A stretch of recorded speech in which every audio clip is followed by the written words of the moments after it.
کی سلطانی۔ بسم اللہ الرحمن الرحیم۔ اللہ تبارک و تعالیٰ کے پاکیزہ نام سے آغاز کرتے ہیں جو بہت مہربان نہایت رحم والا ہے۔ درس بخاری شریف چل رہا ہے الحمدللہ، اور 82 حدیثیں ہو چکی ہیں۔ آج 83 نمبر حدیث پر انشاءاللہ کچھ درس ہوگا۔ اس کا عنوان امام بخاری رحمۃ اللہ علیہ نے قائم فرمایا ہے باب الفتیا وہو واقف علی الدابۃ وغیرہا۔ یہ اس چیز کا باب کہ سوال کرنا، فتویٰ طلب کرنا اس حال میں کہ فتویٰ دینے والا کسی سواری پر ہو یا سواری پر نہ ہو، تو یہ ایک باب قائم کیا ہے۔ اس کے تحت حدیث پاک لے کر آئے ہیں کہ حضرت عبداللہ بن عمرو بن العاص رضی اللہ تعالی عنہ روایت کرتے ہیں کہ نبی کریم صلی اللہ علیہ وسلم نے حجۃ الوداع کے موقع پر مینا میں کھڑے ہوئے لوگوں کے سوالات کے جواب دے رہے تھے۔ یعنی نبی کریم صلی اللہ علیہ وسلم مینا کے میدان میں حجۃ الوداع کا موقع تھا اور لوگوں کے سوالات کے جواب دے رہے تھے کہ ایک شخص نے آ کر کہا یا رسول اللہ مجھے پتہ نہ چلا، میں نے ذبح سے پہلے سر مونڈ لیا، یعنی قربانی ابھی کی نہیں تھی، میں نے سر منڈا لیا۔ نبی کریم صلی اللہ علیہ وسلم نے فرمایا اب ذبح کر لو، کوئی بات نہیں۔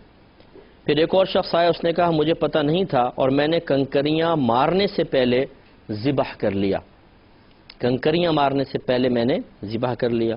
نبی کریم صلی اللہ علیہ وسلم نے فرمایا تم اب کنکریاں مار لو، کوئی حرج نہیں۔ پھر نبی کریم صلی اللہ علیہ وسلم سے جس چیز سے متعلق یہ سوال کیا گیا کہ ہم نے اس کو آگے کر دیا، ہم نے اس کو پیچھے کر دیا، تو نبی کریم صلی اللہ علیہ وسلم اس کے متعلق یہی فرماتے رہے کہ اب کر لو، اس میں کوئی حرج نہیں ہے۔ تو سب سے پہلے تو جو امام بخاری رحمۃ اللہ علیہ نے اس سے استدلال کیا وہ یہ ہے کہ نبی کریم صلی اللہ علیہ وسلم مینا میں ایک سواری پہ، اونٹنی پہ بیٹھے ہوئے تھے، جو اس میں حدیث میں ذکر ہی نہیں ہے، دوسری حدیث میں ذکر ہے، لیکن امام بخاری رحمۃ اللہ علیہ نے اس دوسری حدیث میں جو بیان ہوا اس کو، وہ یہ واقعہ چونکہ اسی سے ریلیٹڈ تھا، حجۃ الوداع کا وہ بھی واقعہ تھا، یہ بھی تھا، اور اس میں ذکر کیا گیا ہے۔ آپ کو یاد ہوگا کہ پیچھے ہم نے بات بیان کی تھی کہ نبی کریم صلی اللہ علیہ وسلم مینا میں سواری پر سوار تھے، تو آپ نے صحابہ کرام علیہم رضوان سے پوچھا جانتے ہو یہ کون سا مہینہ ہے، یہ کون سا دن ہے؟ تو اس میں سواری کا چونکہ تذکرہ تھا، اس لیے امام بخاری رحمۃ اللہ علیہ نے یہاں پر بھی عنوان اس طرح قائم کر دیا۔ اگر یہاں پہ صرف ایک حصے پہ تو اشارہ ہے، یعنی عنوان کے حدیث کے اندر ایک چیز میں اشارہ ملتا ہے، وہ ہے سوال کرنا، لیکن سواری پر سوار ہوں، فتویٰ دینے والا یا فتویٰ طلب کرنے والا، اس کا ذکر اس حدیث میں نہیں ہے۔ تو یہ عموماً ایسا ہو جاتا ہے کہ امام بخاری رحمۃ اللہ علیہ ایک عنوان قائم کریں گے اور وہ عنوان میں جو بات بیان ہوگی نیچے بیان کردہ حدیث میں وہ ہوگی ہی نہیں۔ اب وہ اپنے کیا سوچ کر اس کو تعلق اس کا قائم کیا ہے، اس کا باب باندھا ہے۔ بعض اوقات تو علماء اس حکمت کو سمجھنے سے عاجز آ جاتے ہیں اور وہ کہتے ہیں کہ انشاءاللہ میدان محشر میں امام بخاری رحمۃ اللہ علیہ ہی بتائیں گے کہ آپ نے کیا سوچ کر یہ عنوان قائم کیا تھا۔ اب یقینی سی بات ہے اتنے جلیل القدر ایک محدث ہیں تو کوئی بیکار تو نہیں کیا ہوگا، لیکن ہوتا ہے بعض اوقات کہ جو ان کی سوچ تھی وہ ہم پر منکشف نہیں ہو پاتی ہے۔ بہرحال تو نبی کریم صلی اللہ علیہ وسلم مینا میں جلوہ افروز تھے اور لوگ آپ سے سوال کر رہے تھے۔ پہلے اس بات کو سمجھ لیں تاکہ اس مسئلے کو سمجھنے میں آسانی ہو کہ ہوا کیا تھا۔ ہم احناف کے نزدیک جب انسان حج کے لیے جاتا ہے، 8 ذی الحجہ کو حج کا احرام باندھتے ہیں، مینا جاتے ہیں اور مینا میں ظہر کی نماز تک پہنچ جاتے ہیں، تو ظہر، عصر، مغرب، عشاء، اور اگلے دن کی فجر ہم مینا میں ادا کرتے ہیں، 5 نمازیں۔ جب اگلے دن کی فجر ہوتی ہے تو 8 کو ہم یہاں پر آئے تھے تو 9 ذی الحجہ شروع ہو جاتی ہے، پھر جاتے ہیں میدان عرفات کی طرف۔ 9 میں میدان عرفات میں قیام ہوتا ہے، غروب آفتاب تک وہاں ٹھہرتے ہیں، تو غروب آفتاب کے بعد 10 سٹارٹ ہو جاتی ہے۔ اس رات آتے ہیں مزدلفہ میں، مزدلفہ میں پورے رات گزارنے کے بعد فجر وہیں پر ادا کرتے ہیں، پھر آتے ہیں مینا کے اندر۔ جب مینا میں آتے ہیں تو وہ 10ویں کا دن شروع ہو چکا ہوتا ہے، 8 پہلے مینا میں، پھر 9 میدان عرفات میں، پھر 9 کے دن گزرنے کے بعد 10 کی رات مزدلفہ میں، اور پھر 10 کے دن میں ہم پہنچ جاتے ہیں پھر دوبارہ مینا میں۔ اب مینا میں جو مناسک ادا کرنے کی ترتیب ہے فقہ حنفی کی روشنی میں یہ ہے کہ سب سے پہلے بڑے شیطان کو کنکری ماری جائے گی، 10 کو صرف ایک شیطان کو کنکری مارتے ہیں، وہ بڑا شیطان ہے۔ اس کے بعد سیکنڈ سٹیپ ہوتا ہے کہ حج تمتع کرنے والا یا حج قران کرنے والا، ان دو حج کرنے والوں پر حج کی قربانی جو شکرانے کے طور پہ ادا کی جاتی ہے وہ واجب ہوتی ہے، پھر اسے قربانی کرنی ہوگی۔ اس کے بعد وہ پھر اپنا سر منڈوائے گا، حلق کروائے گا۔ اور ہمارے نزدیک یعنی احناف کے نزدیک ان تینوں میں ترتیب واجب ہے، پہلے کنکری ہوگی، اس کے بعد قربانی ہوگی، اس کے بعد حلق ہوگا۔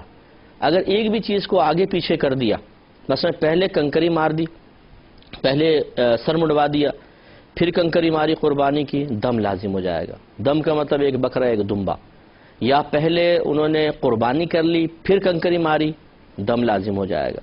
یعنی ان تینوں میں سے کسی کو بھی آگے پیچھے کر دیا تو ہمارے نزدیک یہ ایک جرم ہے اور دم لازم ہو جاتا ہے۔ تو اس حدیث پہ اب تھوڑا سا غور کریں۔ امام شافعی رحمۃ اللہ علیہ کے نزدیک یہ ترتیب سنت ہے، پوری کرو بہت اچھی بات ہے، نہیں کرو کوئی حرج نہیں۔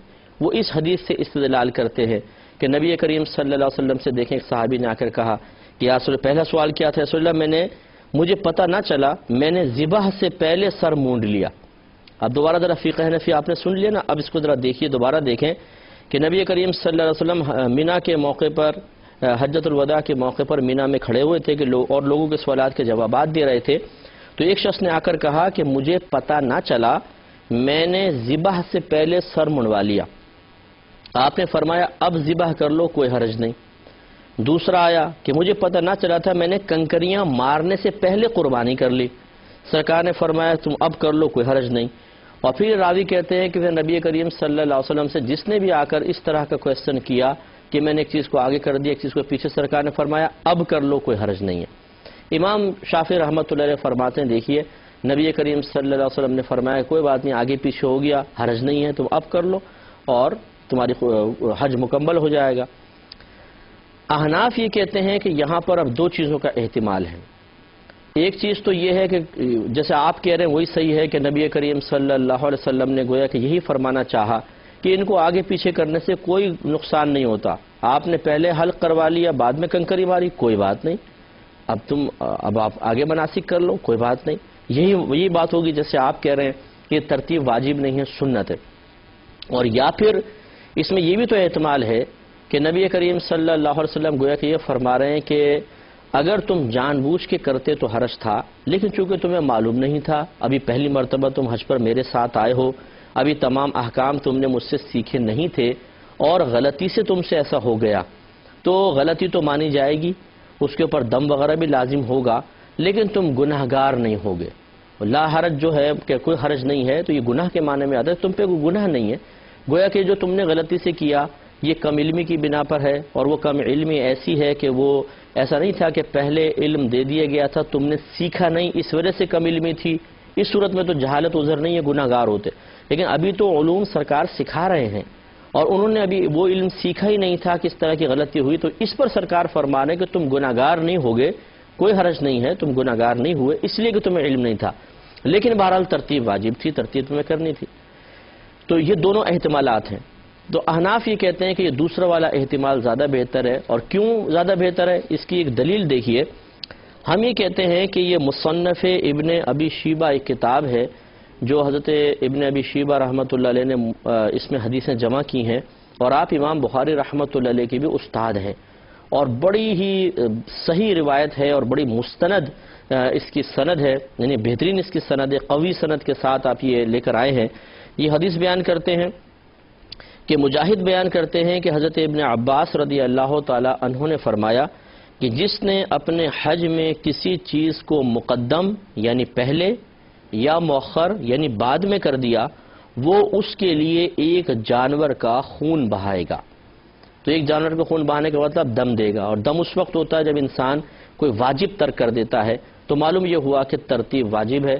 حضرت ابن عباس رضی اللہ تعالیٰ عنہ اس کو بیان کر رہے ہیں، اور یاد رکھیے کہ صحابی جب کوئی کسی عبادت کا طریقہ ذکر کرے گا، کسی عمل پہ ثواب کا ذکر کرے، یا کسی عمل پر کسی وعید کو ذکر کرے، آخرت کی سزا کا ذکر کرے، وہ اگر اپنے پاس سے بھی کہہ رہا ہے، مثلا جیسے حضرت ابن عباس نے فرمایا، سرکار کی طرف منسوب نہیں کر رہے، تو واجب ہے کہ ہم یہ کہیں کہ نبی کریم صلی اللہ علیہ وسلم سے سن کر ہی ایسا کہہ رہے ہوں گے۔ اس لیے کہ ایک صحابی کے لیے بھی یہ جائز نہیں ہے کہ وہ اپنی طرف سے آخرت کے امور پر کلام کریں. وہ یقیناً نبی کریم صلی اللہ علیہ وسلم سے سن رہے ہوں گے. تو اس صحابی کا یہ قول حدیث مرفوع کے حکم میں ہوتا ہے، یعنی گویا کہ نبی کریم صلی اللہ علیہ وسلم سے سن کر انہوں نے کہا تو وہ پھر فرمان نبی کریم صلی اللہ علیہ وسلم کا ہی کہلائے گا. ایک اور قول دیکھیں، حضرت ابراہیم نے کہا کہ جب کوئی شخص ذبح سے پہلے سر مونڈ لے تو وہ اس کے لیے خون بہائے. یہ بھی مصنف ابن ابی شیبہ کی روایت ہے. تو ان دونوں روایات سے معلوم ہوا کہ یہ تابعین نے، صحابی نے بھی، تابعین نے بھی یہ بیان کیا ہے کہ اگر ترتیب بدل جاتی ہے تو دم لازم ہوگا، اور دم کا لازم ہونا ہی ظاہر کرتا ہے کہ پہلے کوئی واجب ترک ہوا ہے تبھی دم لازم ہوا ہے. تو اب اس حدیث کو سامنے لے آئے جو ابھی ہم نے ذکر کی، اور ان اقوال کو سامنے لے آئے. اب دیکھیے کہ مقدم مؤخر کرنے پر دم لازم، لیکن ادھر نبی کریم صلی اللہ علیہ وسلم کیا فرما رہے ہیں کہ اگر تم نے آگے پیچھے کر لیا کوئی حرج نہیں. تو اب ان دونوں کو ہم نے ملانا ہے.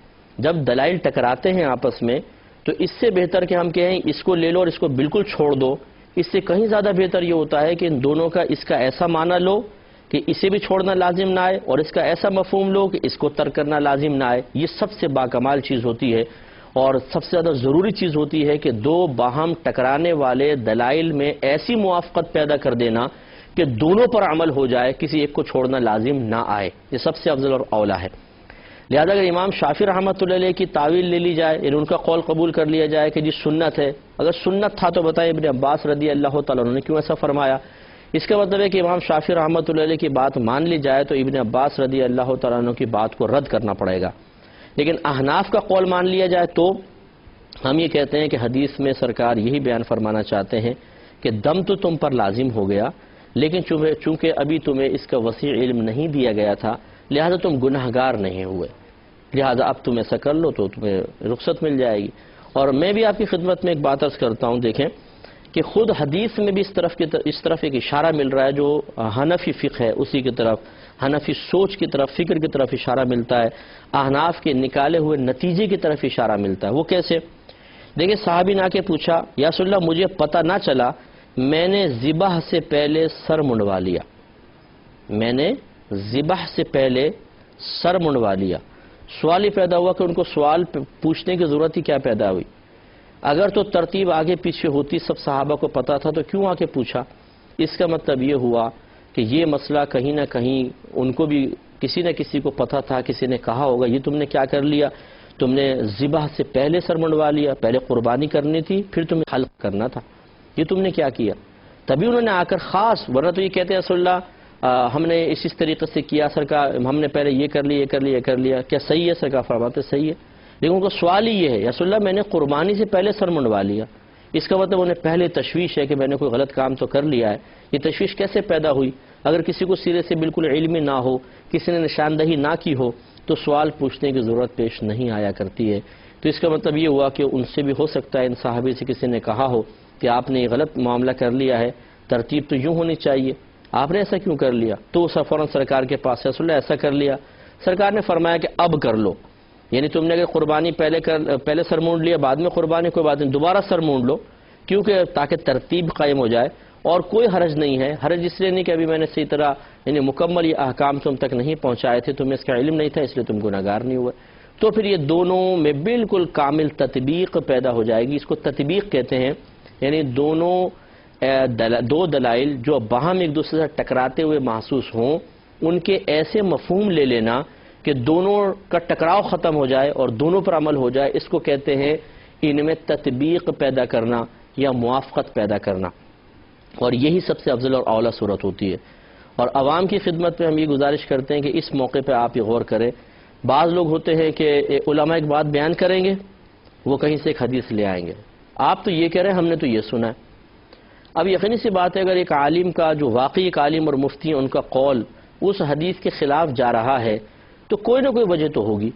وجہ کیا ہے؟ وجہ یہ ہے کہ آپ نے صرف ایک حدیث دیکھی ہے اور ان عالم اور مفتی صاحب کے پیش نظر ایک حدیث نہیں ہے بلکہ اسی طرح کی سینکڑوں حدیثیں ہیں، اور ان تمام پہ غور و تفکر کرنے کے بعد ایک نتیجہ نکال کے وہ آپ کی خدمت میں عرض کر رہے ہیں. جیسے اب یہ حدیث اگر کوئی سنتا امام بخاری رحمۃ اللہ علیہ والی، وہ یہ کہے گا کہ بھئی سرکار نے تو مقدم مؤخر کرنے میں کہا، کوئی حرج نہیں ہے، کر سکتے ہیں.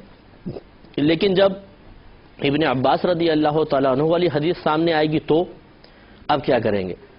تو اس کا مطلب ہے اس کو بھی نظر انداز تو نہیں کر سکتے نا کہ یہ اگر امام بخاری رحمۃ اللہ علیہ نے لکھی ہے اس کو تو لے لو، اور ان کے استاد نے لکھی ہے اس کو چھوڑ دو. کیوں چھوڑ دیں؟ وہ کیوں کوئی بیکار کلام ہے؟ وہ بھی ایک صحابی کا کلام ہے، اور ایسے امر کے بارے میں ہے، ایسی چیز کے بارے میں ہے جس میں خود اپنی طرف سے ان کو کلام کرنے کی اجازت ہی نہیں ہے. اس کا مطلب ہے وہ نبی کریم صلی اللہ علیہ وسلم سے سن کر کہہ رہے ہیں، تو وہ بھی ایک حدیث ہوئی. دو حدیثیں سامنے آ گئی، آپ کو کس نے اختیار دیا ہے کہ آپ کہیں یہ ٹھیک ہے اس کو چھوڑ دو؟ نہیں، سب سے پہلے دونوں کو لیں گے. تو اس لیے احناف نے یہ بہت ہی خوبصورتی کے ساتھ ایسا معنی خاص کیا ہے کہ اس حدیث کو بھی لے لیا اور اس پر بھی عمل ہو گیا، اور دونوں اپنی اپنی جگہ درست ہوئیں. لہذا خلاصہ کلام یہی ہوا کہ مینا میں 10 ذوالحجہ کو مناسک کی ادائیگی میں ترتیب واجب ہے. سب سے پہلے بڑے شیطانوں کو کنکری مارنی ہوگی، اس کے بعد پھر قربانی کرنی ہوگی، اس کے بعد پھر سر منڈوا سکتے ہیں، اس کو حلق یا قصر کروا سکتے ہیں. اگر کسی ایک کو بھی جو بعد والا تھا اس کو پہلے کر دیا تو دم لازم ہو جائے گا، اور حدود حرم میں ایک جانور ذبح کرنا پڑے گا، وہ بکرا ہو یا دمبا ہو. اگر بدنہ کا لفظ آتا ہے تو اس سے اونٹ یا گائے مراد ہوتی ہے، بدنہ. اور اگر دم کا لفظ آتا ہے تو دم سے مراد پھر بکرا، بکری، دمبا، دمبی میں سے کوئی ایک جانور ہوتا ہے جس کو ذبح کرنا ہوتا ہے. اگلی حدیث کے اوپر آتے ہیں. امام بخاری رحمۃ اللہ علیہ نے ایک عنوان قائم کیا ہے کہ باب من اجاب الفتیہ باشارۃ الید والراس، یعنی اس بات کا باب کہ جب کوئی شخص کسی مسئلے کا جواب ہاتھ یا سر کے اشارے سے دے. تو گویا کہ اب اس میں وہ حدیث لے کر آئے جس میں ہاتھ یا سر کے اشارے سے جواب دینے کا ذکر ہوگا. تو اس میں حضرت ابن عباس رضی اللہ تعالی عنہما راوی ہیں. یہ کہتے ہیں کہ نبی کریم صلی اللہ علیہ وسلم سے حج کے متعلق سوال کیا گیا. ایک شخص نے کہا کہ میں نے کنکریاں مارنے سے پہلے ذبح کر لیا. نبی کریم صلی اللہ علیہ وسلم نے ہاتھ سے اشارہ کیا، کوئی حرج نہیں. اب یہ دیکھیں، پہلی حدیث میں ایسا لگتا تھا کہ زبان سے فرمایا، لیکن اس حدیث میں شرح آ گئی، یعنی اور تفسیر آ گئی کہ سرکار نے وہاں زبان سے نہیں فرمایا تھا، ہاتھ سے اشارہ کیا تھا. جیسے کہیں یہ بھی ہو سکتا ہے کہ دو الگ الگ واقع ہوں. ایک راوی اس میں دوسرے تھے حضرت عبداللہ بن عمر بن العاص رضی اللہ تعالیٰ عنہ تھے. ہو سکتا ہے یہ ایک جگہ کھڑے ہوں، کچھ لوگوں نے آ کے سوال کیا تو سرکار نے زبان سے جواب دیا ہو. اس کے راوی حضرت ابن عباس رضی اللہ تعالیٰ عنہ، انہوں نے دیکھا کہ سرکار اشارے سے فرما رہے ہیں تو دونوں نے جیسا سنا تھا یہ جیسا دیکھا تھا نقل کر دیا. انشاءاللہ اس حدیث پر کلام کریں گے نیکسٹ پروگرام میں. وآخر دعوانا ان الحمدللہ رب العالمین. اے اللہ، اے